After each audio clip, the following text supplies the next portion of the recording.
On fait une petite publicité pour mon sponsor, donc un vendeur de maillots, plein de maillots, que ce soit des maillots plutôt rétro ou encore des maillots plus actuels, que ce soit des maillots du Barça, de la Juve et plein d'autres clubs ou encore de sélection.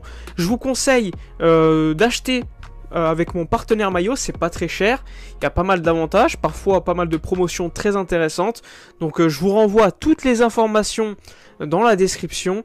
Si vous avez des questions concernant tous ces maillots, toutes ces productions, n'hésitez pas à venir me voir en message privé sur Instagram, je suis là pour vous répondre, il n'y a aucun souci.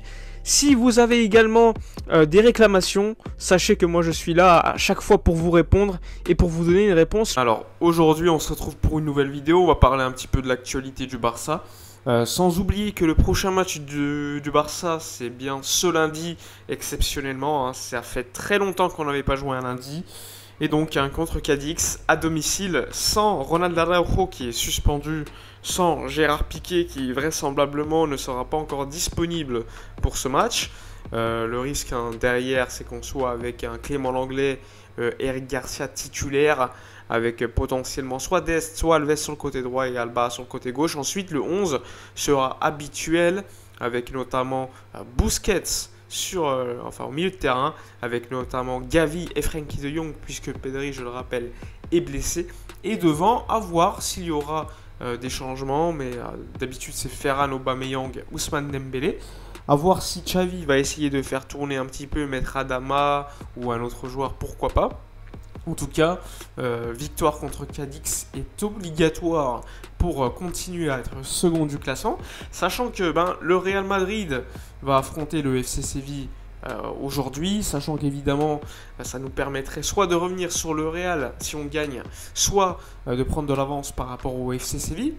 Et ça c'est très important dans la course pour la seconde place et plus largement pour la Ligue des Champions qui est aujourd'hui la priorité.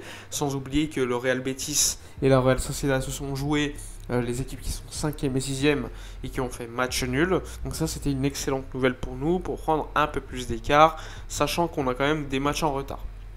Sinon globalement, pour parler autre chose du match qui aura lieu contre Cadix demain, qu'on va débriefer comme d'habitude évidemment, on va parler évidemment de la gestion, de l'actualité du club, des informations qui sont tombées ces dernières heures. Alors, cette semaine, à partir de lundi, on parle évidemment soit de mardi, soit de mercredi dans les médias, mais à partir de la semaine qui arrive là, eh bien il y aura des réunions avec pas mal d'agents de joueurs de notre équipe. On parle notamment de Gavi qui est optimiste concernant sa continuité. Son agent va donc évidemment rencontrer une nouvelle fois Matteo Alemany pour essayer de trouver un accord. C'est un petit peu comme ce qui s'était passé avec Ronald Araujo lors d'une réunion dans un restaurant entre Alemany et ses agents. Eh bien, ça serait un petit peu comme ça avec Gavi. Ça serait donc pour avancer les négociations et ce ne serait pas une réunion finale. Ça, c'est important. Tandis que, également cette semaine, il y aura la réunion finale pour que Ronald Araujo signe enfin son contrat. Pas de problème, l'accord est quasiment total, il manque juste la signature au contrat, la paperasse est faite. Donc ça c'est une excellente nouvelle, Araujo qui va devoir prolonger jusqu'en 2026 normalement. De l'autre côté, une autre réunion, c'est celle qui concerne Sergi Roberto, son agent, qui va donc également rencontrer Matteo Alemany. Il y avait déjà eu une réunion la semaine passée là, et disons qu'elle n'avait pas avancé, parce qu'Alemany ne veut pas forcément prolonger Sergi Roberto en réalité, mais il lui a quand même fait une offre qui est très très basse, qui a été refusée, rien n'a avancé de toute façon. Les médias font l'écho d'un Sergi Roberto qui a des offres plus élevées ailleurs, c'est probablement le cas, mais disons que c'est un moyen de pression de la part de Sergi Roberto à mon avis, et je pense que le Barça n'a aucun intérêt à prolonger un joueur comme ça. Que ça soit au niveau de l'effectif, de ses qualités, et même du salaire qu'il touche, aucun intérêt à le garder. Évidemment, Xavi veut le garder, Xavi le connaît, Xavi catalan, etc., comme d'habitude. Mais en réalité, quelle est la qualité de ce joueur aujourd'hui? C'est un joueur qui est beaucoup blessé, c'est un joueur qui est certes polyvalent, mais qui est polyvalent dans la moyenne des performances, c'est pas non plus de la folie. Donc je vois pas l'intérêt de le garder personnellement. Mais bon, on verra ce qui va se passer, peut-être qu'il va partir, peut-être qu'il va rester, pour l'instant c'est encore un peu trop tôt. Mais disons que c'est très compliqué pour lui qu'il reste quand même. Il faut être clair, c'est pas non plus probable qu'il reste, même si c'est possible. Il peut y avoir un retournement de situation, mais à mon avis, ça va être très compliqué pour lui de rester, sachant que Alemany est un fervent une fervente personne qui est contre le retour, enfin la prolongation de Sergio Roberto. Et je pense qu'il sait pourquoi. Hein. C'est une question de niveau, de salaire demandé, etc. Sinon, les autres informations. Alors, évidemment, au niveau du mercato, cette semaine, c'était pas très actif. On nous a fait le point sur Lewandowski qui veut absolument quitter le Bayern. Ça, c'est une réalité. Mais le Bayern risque de demander beaucoup d'argent. Le Bayern va se demander qui pour remplacer Lewandowski. Ça va être très compliqué vu le marché, sachant que le Bayern ne dépense pas beaucoup d'argent. Il serait peut-être prêt donc de le garder une saison supplémentaire, quitte à le laisser partir libre l'été prochain. Ça, c'est une possibilité. Lewandowski ne serait pas très chaud pour ça. Lewandowski voudrait partir, mais est-ce que le Bayern va le laisser? Ça, c'est une autre question. C'est encore un peu trop tôt pour en parler. Je pense que ça va commencer à bouger réellement à la fin du mois d'avril, début du mois de mai. Et on verra à ce moment-là. De l'autre côté, il n'y a plus trop de discussions, plus trop de rumeurs concernant Rafinha, qui à mon avis, on va attendre, parce que c'est encore trop tôt, je pense, pour parler des rumeurs mercato. On a avancé sur Casey Christensen, certes.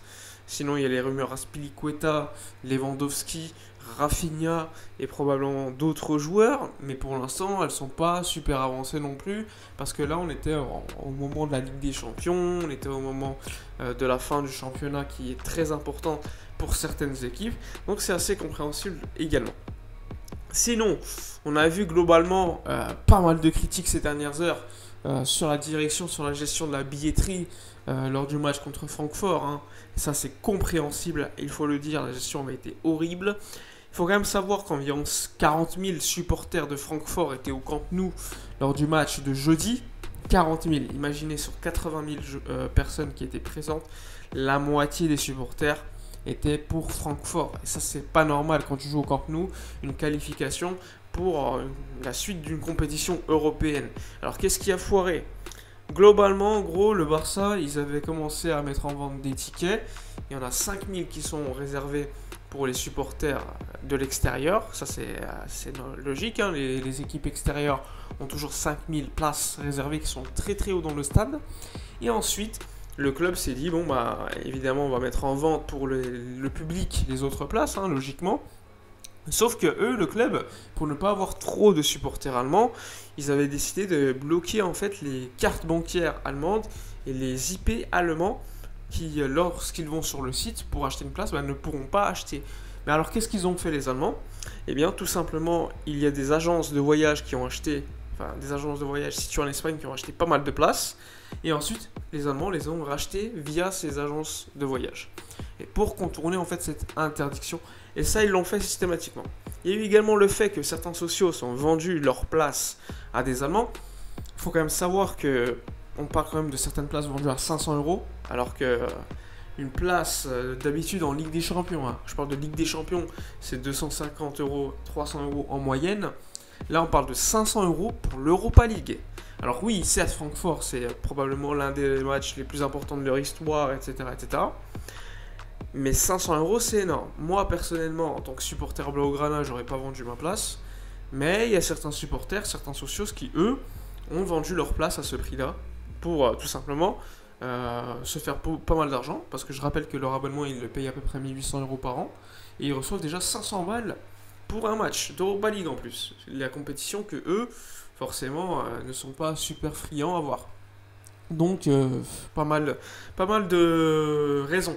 Et pour donc répondre à cela, Joan Laporta a expliqué que les places désormais seront nominatives pour les matchs européens. C'est-à-dire que par exemple, je m'appelle Monsieur X. Si je vends ma place à un étranger, à Monsieur Y, lorsqu'il arrivera au stade, si la place c'est Monsieur X et c'est Monsieur Y qui la montre, il ne pourra pas rentrer dans le stade. Ça c'est important, c'est nominatif.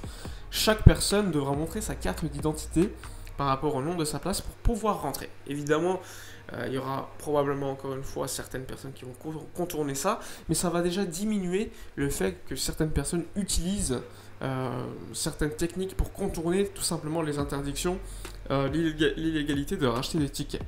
Enfin bref, j'espère que la vidéo vous aura plu. On est revenu assez rapidement sur les dernières infos du Barça. Dites-moi dans les commentaires ce que vous pensez de toutes les informations, la gestion du club sur la billetterie, les rumeurs mercato, Spilicueta, Sergio Roberto, Gavi, Lewandowski, etc. Je vous dis donc à demain pour débriefer le match contre Cadix. Et d'ici là, comme d'habitude, portez-vous bien.